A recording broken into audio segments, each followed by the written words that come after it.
Welcome to this video on applications of dividing fractions. So what we're going to do here is we're going to go through 3 examples of real life, real world kind of problems, otherwise known as story problems, in which you would need to divide with fractions.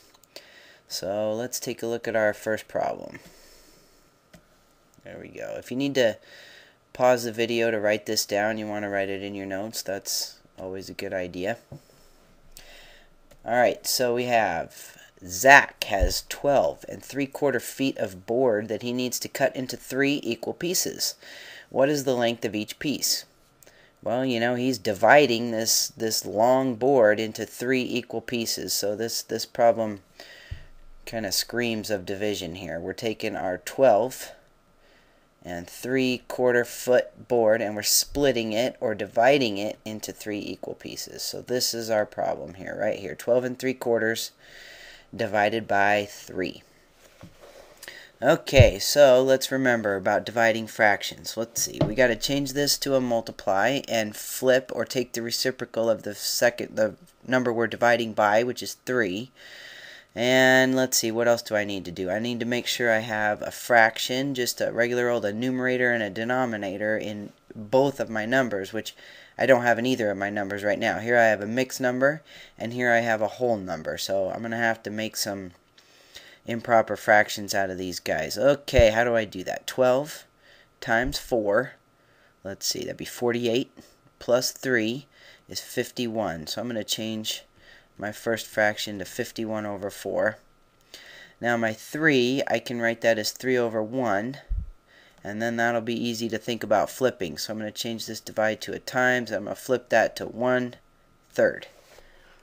Okay, 51 over 4 times 1/3. Let's see, is there anything I can cancel here? I got a times, so I can cancel 3. Does 3 go? 4 doesn't go into 51 because 51's odd. 4 only goes into even numbers. Does 3 go into 51?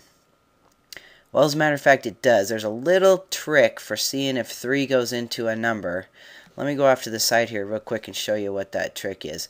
If you take a number like 51 and you want to know if 3 goes into it, what you do is you add the digits up. 5 plus 1. That's 6. Does 3 go into 6? Yes, it does. So since 3 goes into 6, 3 will go into 51. This little trick tells you if 3 goes into 51. It doesn't tell you how many times it goes in. You still got to figure that out. If you wanted to know how many times it went in there, let's see. 3 goes into 5 one time. That's 3. 2, bring down the 1. 3 goes into 21 exactly 7 times. So 3 goes into 51 17 times. Kind of a cool little trick. Another example, just to make sure you got this. We'll go back here and finish this, don't worry. Let's say you had a number like 4,122, and you wanted to know if 3 goes into that number without a remainder. So in your mind, you go 4 plus 1 is 5, plus 2 is 7, plus 2 is 9. 3 goes into 9, so 3 will go into 4,122. There you go. Kind of a cool little trick. If it was 4,123, then that would have added up to 10. And 3 does not go into 10, so that would have been no. That's all you got to do. Add up the digits and see if 3 goes into the number that you got when you added up the digits.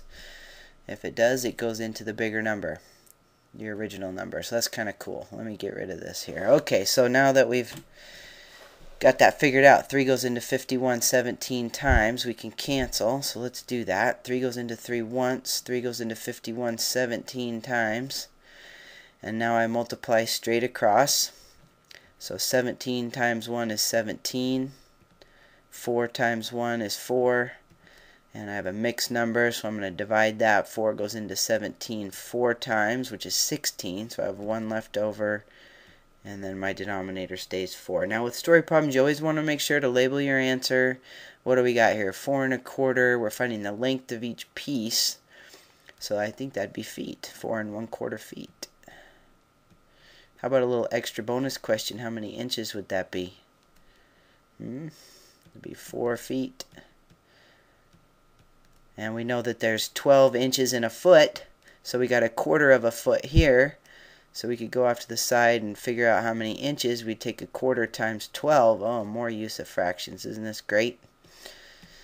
And let's see, 4 goes into 12 3 times. So 3 inches. If you needed to know that, which you probably would if you were measuring.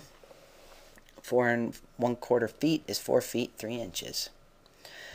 Alright, let's look at our next problem. Now if you want to pause the video on this next one and see if you can set it up yourself and solve it, and then start the video again to see how you did, that's always a great idea. What's going on here? After a party, sounds like fun, there are 3 3/4 pizzas left. George and his 4 friends decide to split the remaining pizzas equally. How much pizza, I should probably proofread what I'm doing here, huh? How much pizza will each person get?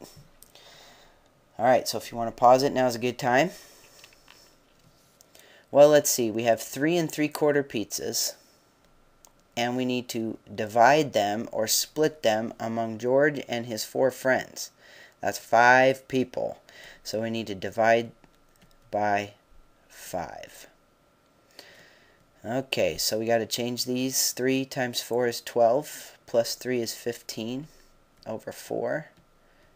Change my divide to a times. Now I got to flip 5, so I think of 5 as 5 over 1. Flip that to 1/5. Anything I can cancel? I think so. 5 goes into 5 once, 5 goes into 15 3 times.